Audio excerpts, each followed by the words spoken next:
Hello everybody, welcome back to Edu for IGNOU and DU SOL. जैसा कि आप सभी को पता है, हम इस चैनल पे प्रोवाइड कराते हैं प्रीवियस ईयर क्वेश्चन पेपर के सॉल्यूशन को, जो आपके एग्जाम पॉइंट ऑफ व्यू से बहुत ज्यादा इंपॉर्टेंट होते हैं। बिकॉज हम ऐसे क्वेश्चंस को डिस्कस करते हैं जो प्रीवियस ईयर क्वेश्चन पेपर में रिपीटेड होते हैं। ठीक है, और आज की इस वीडियो में हम देखने जा रहे हैं हिंदी साहित्य का इतिहास, जिसका सब्जेक्ट कोड होने वाला है BHDC 131। इग्नू के स्टूडेंट्स के लिए वीडियो होने वाली है। ठीक है, तो चलिए शुरू करते हैं बिना किसी देरी। तो सबसे पहला क्वेश्चन आज हम देखते हैं जो रिपीटेड था बार बार। वो ये था कि जिसमें आपको आदिकालीन जो काव्य धाराएं हैं ना, उस पर संक्षिप्त परिचय लिखना था। आदिकाल की अगर हम बात करें तो ये 1000 से लेके 1400 ईस्वी तक जो है ये आदिकाल रहा था। ठीक है, और ये हिंदी साहित्य का प्रारंभिक काल भी माना जाता है, क्योंकि इस काल के दौरान क्या हुआ था, वीर गाथा काल जो थी, इसका सिद्ध संवत्सर काल भी कहा जाता है इसको। ठीक है, एंड इसको वीर गाथा काव्य, जिसमें क्या होता है कि राजाओं और जो योद्धाएं होते हैं ना, उनकी वीरता का वर्णन होता है। ठीक है, जैसा कि नाम से पता चल रहा है, वीर गाथा काव्य। और धार्मिक काव्य वो होता है जिसमें जैन, बौद्ध या धर्म के आधार पर आप कह सकते हैं उसका प्रभाव दिखता है। श्रृंगार काव्य वो होते हैं जिसमें प्रेम और सौंदर्य का अभिव्यक्ति होता है। ठीक है, श्रृंगार काव्य। और संत काव्य ऑब्वियसली जिसमें आध्यात्मिकता की भावना का महत्व होता है। ठीक है, ये चीज है, ये आप इस तरीके से इसको डिस्क्राइब कर सकते हैं और भी डिटेल में मेंशन कर सकते हैं।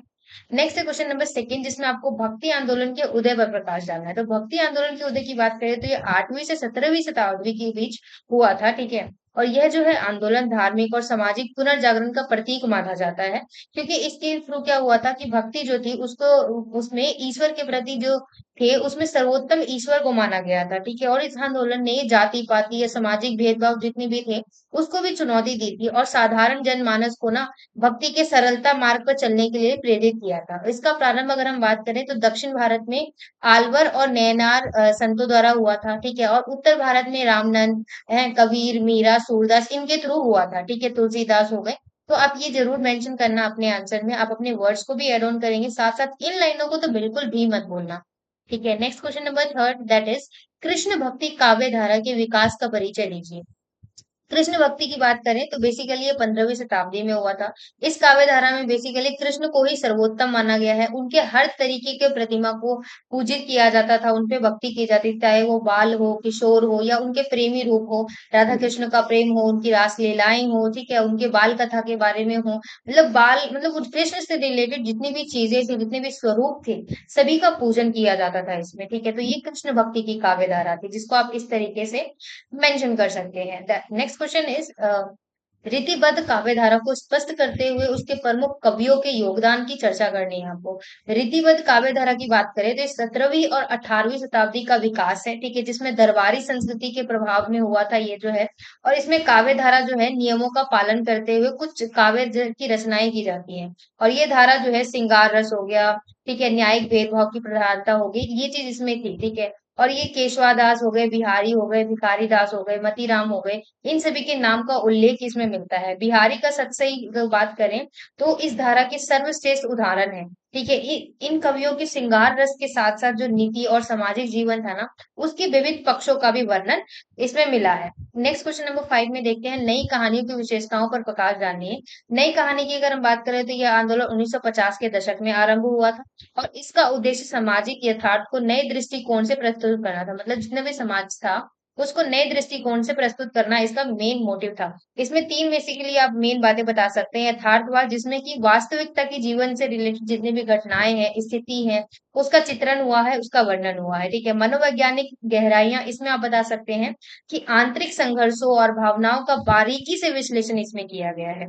सहजता और सरलता की बात करें तो जहां भाषा और शैली जो है स्वाभाविकता रहती है, इसी धारा के प्रमुख काव्य धारा में मोहन राकेश हो गए, राजेंद्र यादव हो गए, कमलेश्वर हो गए, ये सभी भीष्म झानी, ये सभी शामिल शामिल है सहजता और सरलता के अंतर्गत। ओके, नेक्स्ट हम देखते हैं स्वतंत्र योत्तर, यानी कि स्वतंत्रता के बाद जो हिंदी उपन्यास था उसका विकास किस तरीके से हुआ, उसके रेखांकित करना है आपको। तो स्वतंत्रता के बाद की, अगर उसके उत्तर के बाद की काल की बात करें तो इसमें हिंदी उपन्यास जो है, इसमें विविधता और गहराई का विकास हुआ है। इस समय जो है उपन्यासों में सामाजिक, राजनीतिक और जितने भी सांस्कृतिक मुद्दों का जो है व्यापक रूप से चित्रण हुआ है। यशपाल जी, अमृतलाल नागर, ये सभी जो है इस ऐसे लेखक हैं जो इस काल के प्रमुख उपन्यास लिखे हैं जिन्होंने। ठीक है, तो ये चीजें आप बाकी यहाँ पे मेंशन कर सकते हैं। ठीक है, नेक्स्ट क्वेश्चन नंबर 7 पे देखते हैं। यहाँ पे हम इन डेप्थ चीजों को नहीं देख रहे, जस्ट वी आर फोकसिंग कि हमें क्वेश्चंस के आंसर को कैसे लिखना है। ओके, नेक्स्ट है छायावाद की प्रमुख विशेषताओं पर प्रकाश डालना है। छायावाद की प्रमुख विशेषताएं की बात करें तो 1918 से 36 के बीच में इस हिंदी कविता का एक महत्वपूर्ण युग था। ठीक है, और इसकी प्रमुख विशेषताएं आप बता सकते हैं कि कैसे स्वच्छंदवाद का उपयोग हुआ था, जिसमें कि व्यक्तियों की भावनाओं और अनुभवों को प्रमुखता दी गई थी। ठीक है, और प्रकृति प्रेम था यहाँ पे कि जो प्रकृति है वही मनुष्य के जीवन का अभिन्न अंग है माना गया था। और रहस्यवाद, इसमें आध्यात्मिकता और आत्म की गहराइयों की खोज की गई थी। सौंदर्य बोध, जहाँ भाषा और जितने भी शिल्प हैं उनको उत्कृष्ट तरीके से प्रयोग हुआ था। और जयशंकर प्रसाद, सुमित्रा नंदन पंत, महादेवी वर्मा, आई होप ये बहुत ही जाने माने लेखक है, तो इनके नाम आपने सुने होंगे।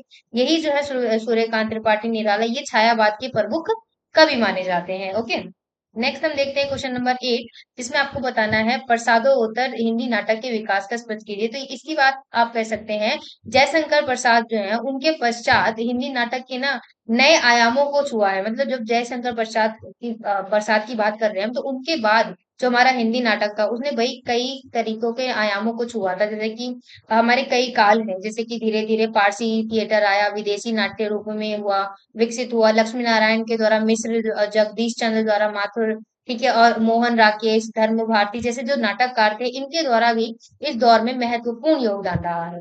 और खासकर मोहन राकेश जो थे वो आषाढ़ का एक दिन, ये जो है, और धर्मवीर भारती का अंधा युग, ये पोयम मतलब ये वर्क जो है बहुत ही ज्यादा फेमस है। आई होप आपने नाम भी सुना होगा, पढ़ा भी होगा। ये जो है प्रसादो उत्तर हिंदी नाटक के सर्वश्रेष्ठ उदाहरणों में से एक माने जाते हैं। ओके, नेक्स्ट हम देखते हैं क्वेश्चन नंबर 9, जिसमें द्विवेदी युगीन साहित्यिक प्रवृत्तियों की विशेषता आपको बतानी है, उस पर निबंध लिखना है। आप अपने कुछ वर्ड्स को ऐड ऑन करते हुए, इन वर्ड्स का यूज करते हुए प्रॉपर अच्छा खासा निबंध बना सकते हैं, जिसमें आप बता सकते हैं कि 1900 लेके 1918 तक जो हिंदी साहित्य है उसका महत्वपूर्ण काल रहा है।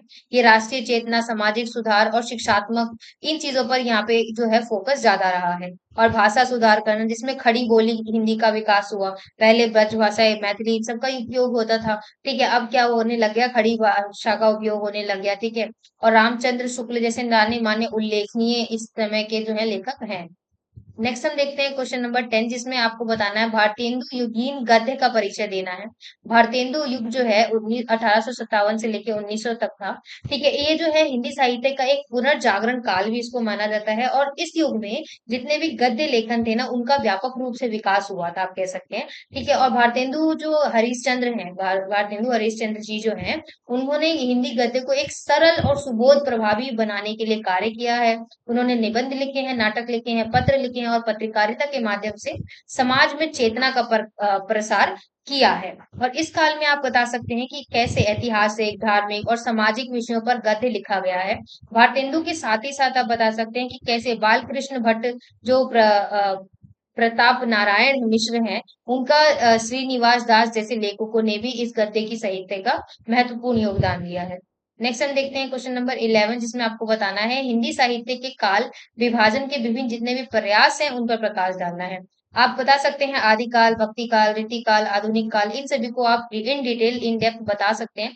ठीक है, और इसके अलावा कुछ विद्वान हैं, इन्होंने भी विस्तार देते हुए विभिन्न उप विभाजनों में भी बांटा है। इनके अलावा उनके बारे में भी आप बता सकते हैं, जैसे भारतेंदु युग है, द्विवेदी युग है, छायावाद है, ठीक है, प्रगतिवाद है, प्रयोगवाद है। एक एक करके हमने आई होप और थोड़ा थोड़ा इन सब के बारे में डिस्कस किया है। तो आप ऊपर से वीडियो पॉज करके नोट डाउन कर देना, और उसी को इस आंसर में भी मेंशन कर सकते हो। जैसे कि छायावाद हो गया, द्विवेदी योग हो गया, ठीक है, प्रयोगवाद, भारतेंदु युग, ये हम डिस्कस कर चुके हैं। ठीक है, नेक्स्ट हम देखते हैं भक्ति काव्य की सामान्य विशेषताओं की चर्चा के लिए। देखिए यहाँ पे मैं एक चीज आपको नोट डाउन कराना चाहूंगी, आपको कोई भी चीज मिस नहीं करनी है, बिकॉज इसमें हमें जितने भी क्वेश्चन देखे हैं सभी रिपीटेड थे और मोस्ट इंपॉर्टेंट है, और आपको आंसर्स भी मिल रहे हैं, तो you should not skip video. ठीक है, आपको लास्ट तक देखना ही चाहिए।